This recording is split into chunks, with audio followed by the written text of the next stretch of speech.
एक अत्यंत महत्वाचा आणि संवेदनशील मुद्दा या ठिकाणी सन्माननीय रोहित पवारजी आणि इतरही आपल्या काही सदस्यांनी या ठिकाणी मांडला।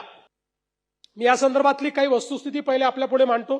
दिनांक 28/1/2026 रोजी मौजे गोजूबावी तालुका बारामती जिल्हा पुणे येथील बारामती विमानतळ येथे धावपट्टी लगत Mrs VSR ventures private limited संचालित लिअरजेट एअरक्राफ्ट या विमानाचा अपघात झाला व या दुर्दैवी घटनेत राज्याचे सन्माननीय उपमुख्यमंत्री माननीय अजितदादा पवार यांच्यासह 5 जणांचा मृत्यू झाला। या संदर्भात केंद्र सरकारने जी काही SOP आहे त्याप्रमाणे त्यांची कारवाई सुरू केली आणि त्याची चौकशी सुरू केली।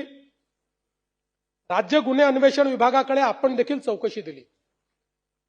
राज्य गुन्हे अन्वेषण विभाग यांना 28/1/2026 च्या पोलीस महासंचालकांच्या पत्रान्वये ही चौकशी देण्यात आली आणि CID याचा तपास हा SP दर्जाच्या अधिकाऱ्याला तपासी अधिकारी केलाय आणि त्याच्या माध्यमातून हा तपास चाललेला आहे। आता त्यातली जी काही आतापर्यंतची निरीक्षण आहेत, अति महत्वाच्या व्यक्तींच्या हवाई प्रवासाकरता भाडेतत्वावर हवाई वाहनांचा म्हणजे हेलिकॉप्टर आणि विमान पुरवठा करण्यासाठी शासनाने साई एव्हिएशन व aero aircraft sales and chartered private limited या 2 एजन्सीज नियुक्त केल्या आहेत। दिनांक 27/1/2026 रोजी सायंकाळी 7 वाजताच्या सुमारास उपमुख्यमंत्री माननीय अजितदादा पवार यांचा मुंबई ते बारामती हा दौरा निश्चित झाला। या दौऱ्याची माहिती अजितदादा पवार यांचे खासगी सचिवांकडून aero aircraft sales and chartered private limited या कंपनीच्या प्रतिनिधींना देण्यात आली। त्यानंतर दिनांक 28/1/2026 रोजीच्या श्री अजितदादा पवार यांच्या मुंबई ते बारामती दौऱ्यासाठी aero aircraft sales and chartered private limited या एजन्सीकडून 20:45 VSR कंपनीचे विमान बुक करण्याबाबत कारवाई करण्यात आली।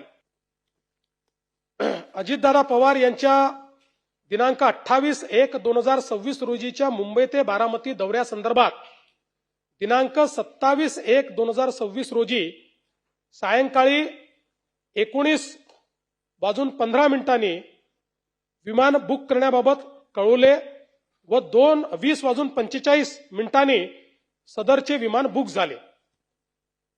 पायलट को पायलट यांची breath analyser test, pilot Sumit Kapoor यांची ब्रेथ एनालायझर टेस्ट दिनांक 28/1/2026 रोजी सकाळी 7:09 व को पायलट शांभवी पाठक यांची ब्रेथ एनालायझर टेस्ट सकाळी 7:13 विमानाच्या उड्डाणापूर्वी करण्यात आली आहे। त्या टेस्टमध्ये अल्कोहोलचा अंश नाही, ती टेस्ट निरंक आली आहे।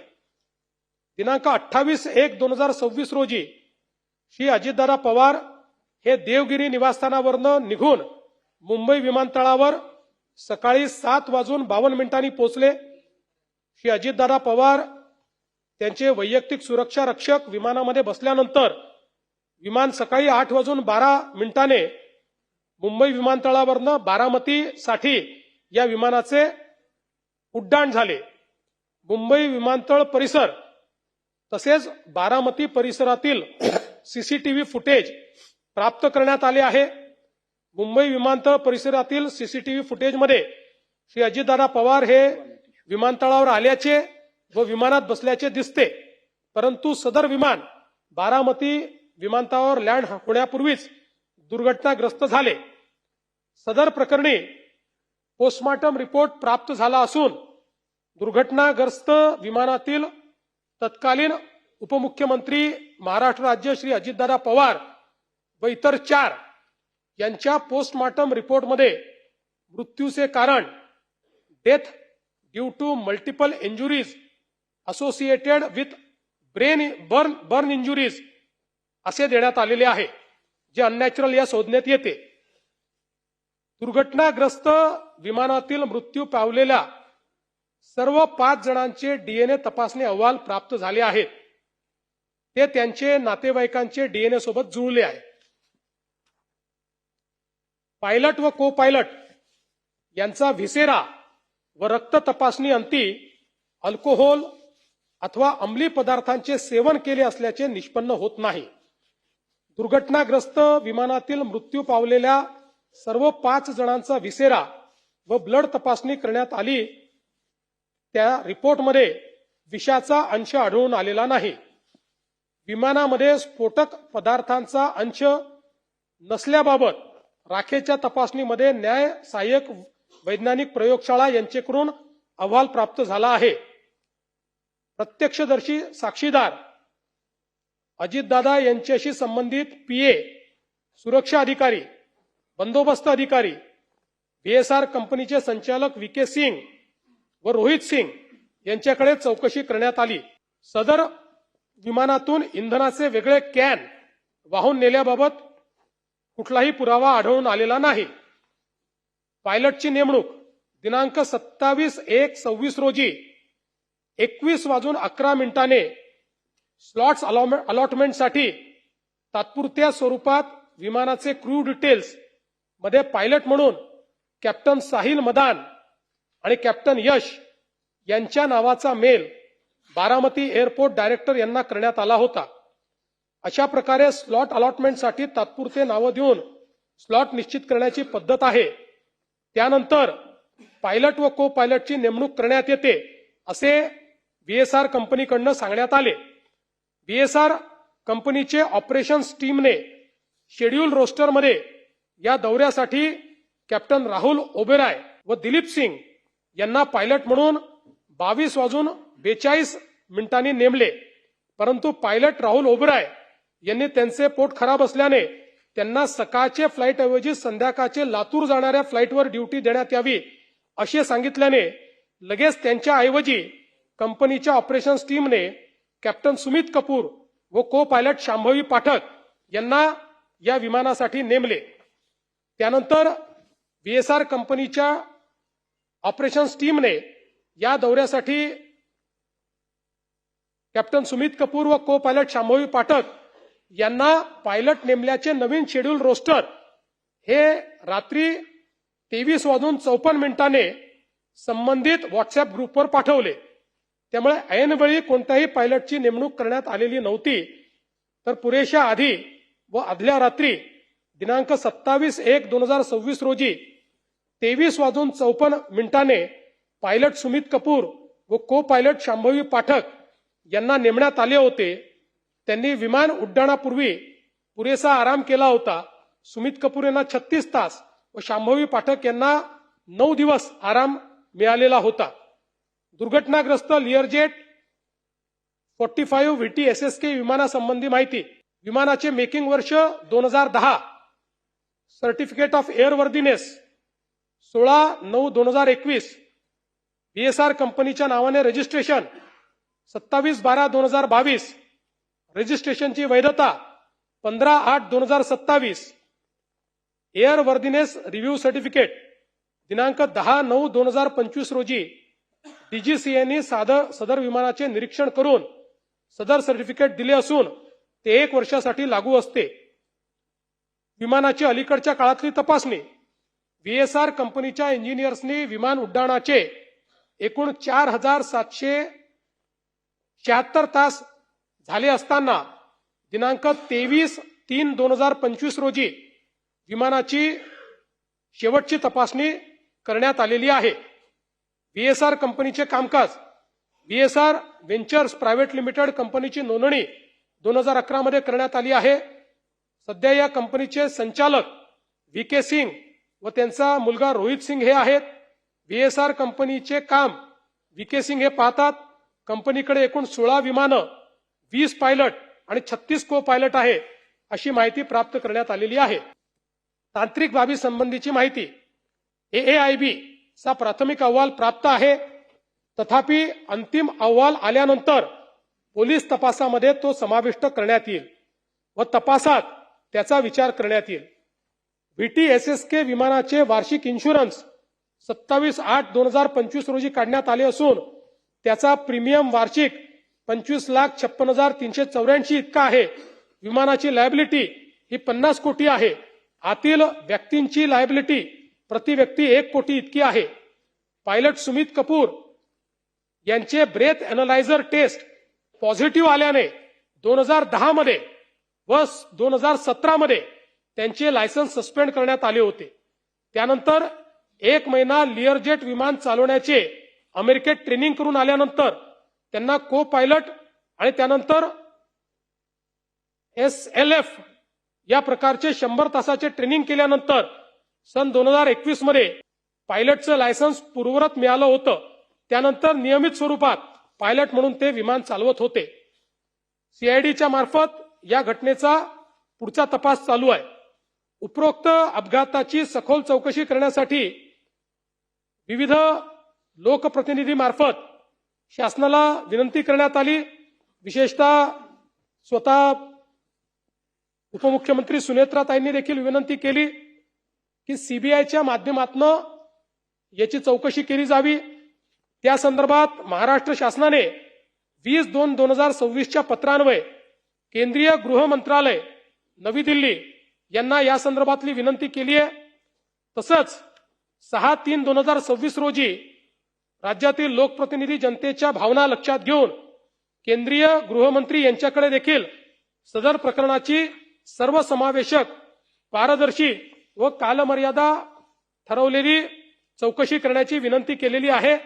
मी स्वतः त्या संदर्भात त्यांच्याशी बोललो आणि CBI चौकशीच्या संदर्भात ते आता जो काही अहवाल आहे त्या अहवालाची वाट पाहत आहेत. तो अहवाल आल्यानंतर त्या संदर्भातली पुढची कारवाई ते करणार आहेत. केंद्र शासनाने या विमानाच्या अपघाताची चौकशी केंद्रीय विमान उड्डयन मंत्रालयाच्या अखत्यारीतील एअरक्राफ्ट ऍक्सिडेंट ब्युरो AIB यांच्या मार्फत सुरू केली असून त्याचा प्राथमिक अहवाल AIBच्या अधिकृत संकेतस्थळावर उपलब्ध आहे. सदर अहवालाच्या आधारे पुढील बाबी निदर्शनास येतात. अपघाताची माहिती मिळताच एअरक्राफ्ट ऍक्सिडेंट इन्व्हेस्टिगेशन ब्युरोचे महासंचालक व इतर 3 अधिकारी यांनी घटनास्थळी त्याच दिवशी 28/1/2026 रोजी तातडीने भेट देऊन पाहणी केली.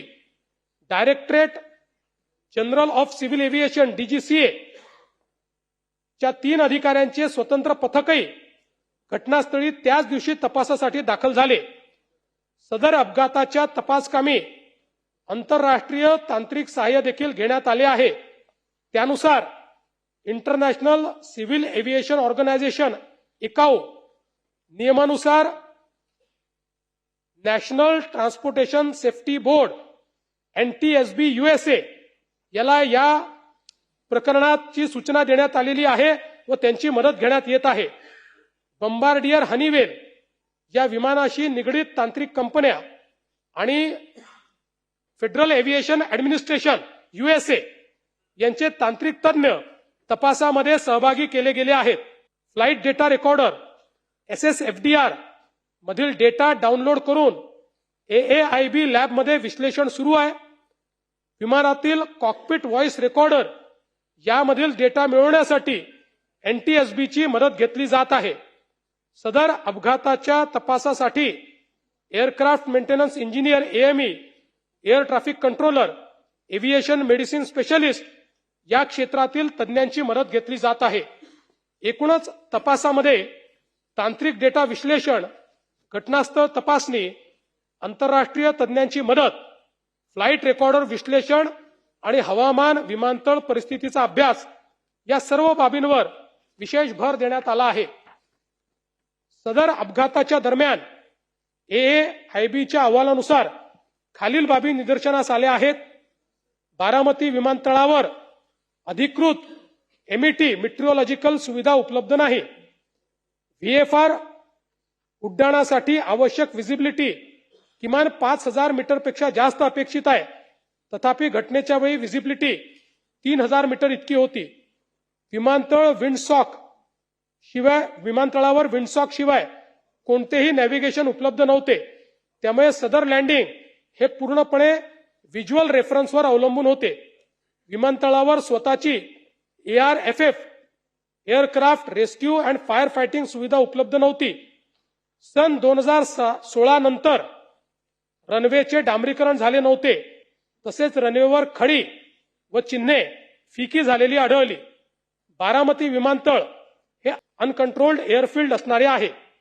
सारांश, सदर प्रकरणाची CID मार्फत चौकशी सुरू असून AAIBचा अंतिम अहवाल प्राप्त झाल्यानंतरच तपासाच्या अंतिम निष्कर्षापर्यंत पोहोचता येईल. सदर प्रकरण CBI कडे मी आधीच सांगितलं की त्याचा पाठपुरावा सुरू आहे. आता या संदर्भात ही जी काही वस्तुस्थिती आहे, या व्यतिरिक्त काही गोष्टी या ठिकाणी समोर आल्या. खरं म्हणजे रोहित पवारजींनी अतिशय भावनिक पद्धतीने हा मुद्दा मांडला आणि निश्चितपणे चेतन तुपेंनी देखील अतिशय चांगल्या पद्धतीने तो मुद्दा मांडला, अनेकांनी मांडला. निश्चितपणे महाराष्ट्राची आणि देशाची आणि अजितदादांवर प्रेम करणाऱ्या प्रत्येक व्यक्तीची ही अपेक्षा आहे की याची नीट चौकशी झाली पाहिजे. यातलं सगळं सत्य हे बाहेर आलं पाहिजे आणि याबद्दल कोणाच्याही मनामध्ये शंका नाही. मी या निमित्ताने केवळ एवढंच सांगू इच्छितो की रोहित पवार प्रयत्न करतायत, चांगलं आहे, आमचं सगळ्यांचं त्यांच्या प्रयत्नाला समर्थन आहे. मात्र ही भावना होता कामा नये की इतरांना त्याबद्दल काही घेणं देणं नाही आहे. ही भावना अयोग्य आहे. या सभागृहात बसलेल्या बहुतांश लोकांना, अजितदादांच्या कमी अधिक प्रमाणात सर्वांना अजितदादांच्या संदर्भात तीच संवेदना आहे. प्रत्येकाचं हे मत आहे की याची निष्पक्ष चौकशी झाली पाहिजे. या चौकशीच्या आड कोणीही येता कामा नये. आणि विशेषतः मागच्या काळामध्ये अनेक वेळा राष्ट्रवादी काँग्रेसचे सगळे आमदार 3 वेळा तरी किमान मला येऊन भेटले. चौकशीचं काय चाललेलं आहे, चौकशी CBIची कधी सुरू होणार आहे. त्यांनी मला ही विनंती केली की एकदा आम्हाला सगळ्यांना घेऊन तुम्ही अमितभाईंकडे घेऊन चला. मी त्यांना सांगितलं सभागृह आपलं सेशन संपल्यानंतर मी अमितभाईंची वेळ घेतो, तिथे देखील आपण जाऊ. परिवारातही अनेक वेळा त्या संदर्भातली जी काही चर्चा आहे ती झालेली आहे. त्यामुळे मला असं वाटतं की या संदर्भात प्रत्येकाच्या भावना तेवढ्याच तीव्र आहेत. कदाचित कोणी एक्सप्रेस करतं, कोणी करत नाही. आणि या निमित्ताने एक गोष्ट अजून मला आपल्या निदर्शनास आणून द्यायची आहे. आपण प्रयत्न करतात ही चांगली गोष्ट आहे. आणि मी तर तुम्हाला सांगतो, राज्य सरकार आपल्या प्रयत्नांमध्ये जिथे जिथे राज्य सरकारचा रोल असेल पॉझिटिव्ह राहील, तिथे मदतच करेल.